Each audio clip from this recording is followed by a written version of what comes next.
nuts dito sa Romania. Hello Philippines and hello world. Good morning sa inyong lahat. And malamig yung umaga ngayon.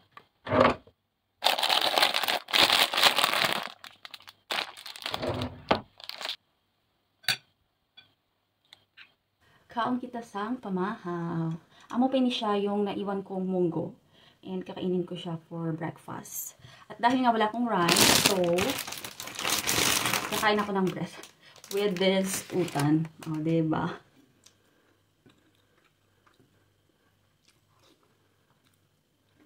Napakasimpleng pagkain, pero para sa akin is napakasarap.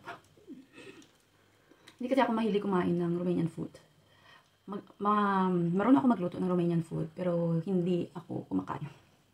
Except na lang kapag yung binan ko yung nagluluto. Kasi gusto ko iba yung nagluluto kaysa ako yung nagluluto. Kasi iba yung lasa. Feeling ko lang. This is it.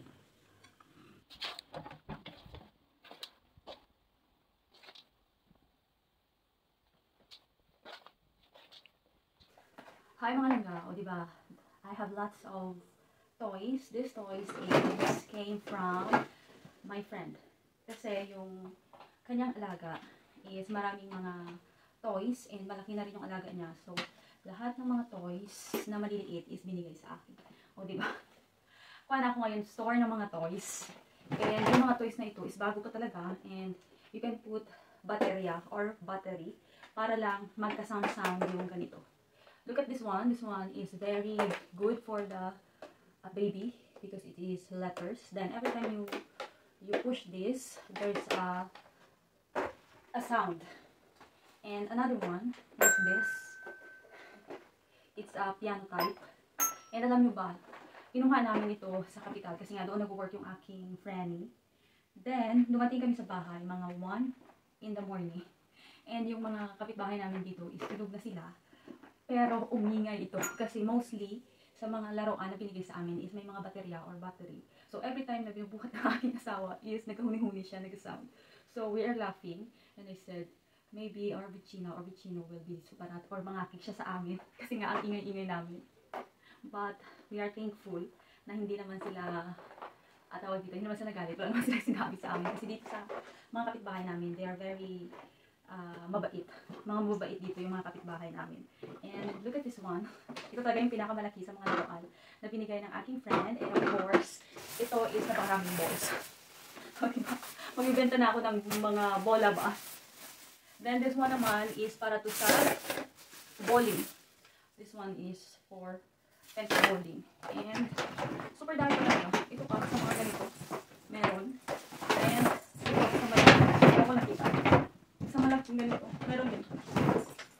O, diba? And very cute talaga ito sa mga baby. Di mo na kailangan pang bumili ng mga toys. Kasi nga, libre na ito. And I saw the price of the toys is very expensive na nowadays. So, kailangan mo talagang maging mindset. Or maging kuripot sa mga bagay-bagay. As long as merong nagbibigay sa'yo, is kunin mo na. Kasi nga, hindi mo na kailangan pang bumili. And this is it.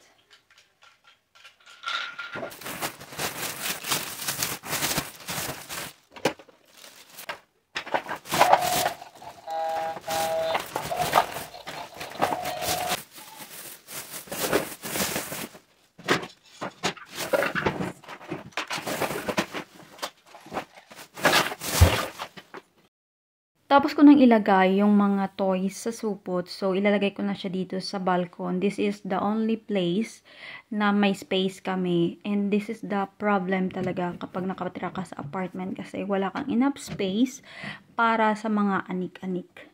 Then, maglalagay na rin ako ng apa o water sa aking plants kasi nga is nagda-dry na sila. It's because of grabe yung init dito sa Romania.